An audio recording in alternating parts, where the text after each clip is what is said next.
नाला सुपर आयुक्तालय द्वारा बनाया गया भरोसा सेल इन दिनों काफी सुर्खियों में है। एक के बाद एक महिलाओं की सुरक्षा के लिए भरोसा सेल आगे आ रहा है। एक बार फिर भरोसा सेल ने तारीफे काबिल काम कर कुवैत में फंसी भारतीय महिला को सुरक्षित भारत वापस लाया है। भरोसा सेल में कुवैत से जुड़ा एक मामला सामने आया है, जहां एक पति पत्नी के जोड़े को काम के नाम पर फंसाकर कुवैत भेज दिया गया।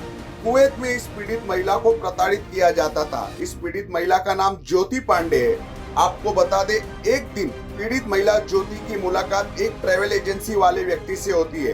ट्रैवल एजेंसी द्वारा पति पत्नी को 40,000 रुपए पगार का लालच देकर 2 बच्चों को संभालने के लिए कुवैत भेज दिया जाता है।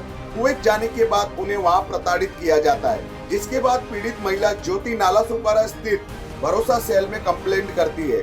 पीड़ित महिला की मदद की गुहार के बाद भरोसा सेल की महिला पुलिस अधिकारी ने एसीपी डीसीपी को पत्र लिखा। उसके बाद कुवैत में स्थित इंडियन एम्बेसी से संपर्क कर पति पत्नी को वापस मुंबई लाया गया। इस मामले को लेकर सहायक पुलिस निरीक्षक तेजश्री शिंदे ने मीडिया को विस्तार में जानकारी दी है। जी, ज्योति पांडे करके एक एप्लीकेंट थी जो एप्लीकेशन लेके हमारे पास आई थी और उन्हें कहा था कि उनके पास जो पहले एक मेड काम किया करती थी, वो कुछ 3 महीने पहले कुवैत में अपने पति के साथ काम के लिए गई हुई है और उसने वहाँ से एक ट्वीट करके उनको बताया कि उसकी तबीयत बहुत ख़राब है, वो हॉस्पिटल में है और वो वापस इंडिया आना चाहती है, लेकिन वो जिसके घर पे काम कर रही है, जो ओनर है, वो उसको वापस भेज नहीं रहा है। तो उसने हेल्प मांगी थी कि कुछ भी करके कैसे भी करके हमको वापस आना है इंडिया में। तो इसके लिए उन्होंने एप्लीकेशन हमको दिया था। फिर उस एप्लीकेशन से फिर हमने आगे जो हमारे एसीपी सर है, ACP crime Shri Amol Mandaviya sir, उनको मैंने संपर्क किया, उनको बताया कि सर ऐसे ऐसे एप्लीकेशन हमको मिला है जिसमें कुवैत में 2 पति पत्नी जो फंसे हुए हैं उनको वापस हमको लेकर आना है।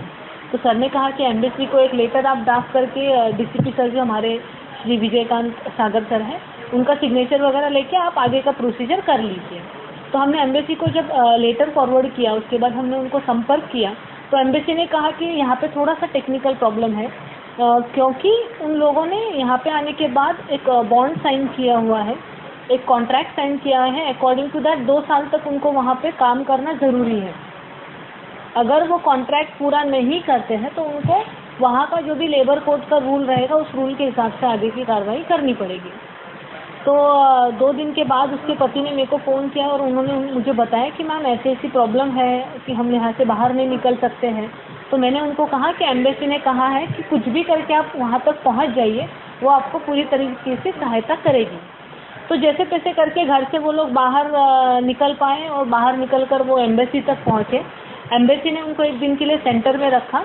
फिर दूसरे दिन उनको लेबर कोर्ट में प्रोड्यूस किया गया। जब लेबर कोर्ट में उनको प्रोड्यूस किया गया तो लेबर कोर्ट ने उनको कहा कि भाई आपने जो है वो कॉन्ट्रैक्ट यहाँ पे ख़त्म नहीं हुआ है, तो आपके ऊपर केस चलेगा। तो उनके ओनर को लेबर कोर्ट ने नोटिस जारी किया। तो दरमियान मैंने उनके ओनर को फ़ोन किया, उनको समझाया कि चीज़ें कैसी ख़राब होती जा रही है, उनके 2 बच्चे इंडिया में हैं, तो कुछ भी करके अगर वो थोड़ी सी इंसानियत दिखाते हैं और उनके पासपोर्ट उनको रिटर्न करते हैं तो वो वापस इंडिया आ सकेंगे। तो ओनर ने भी हमारी बात मानी और लेबर कोर्ट में जब वो गए तो लेबर कोर्ट में जाके उन्होंने उनके पासपोर्ट जमा किए और फिर इंडियन एम्बेसी ने 4 दिन के अंदर अंदर फिर यहाँ पे जो हमारी वो कंप्लेनेंट थी, उन्होंने काफ़ी मदद की टिकट निकालने के लिए। तो उन दोनों का टिकट निकाल के कल शाम को वो वापस इंडिया आए हुए हैं। News desk, metro Mumbai.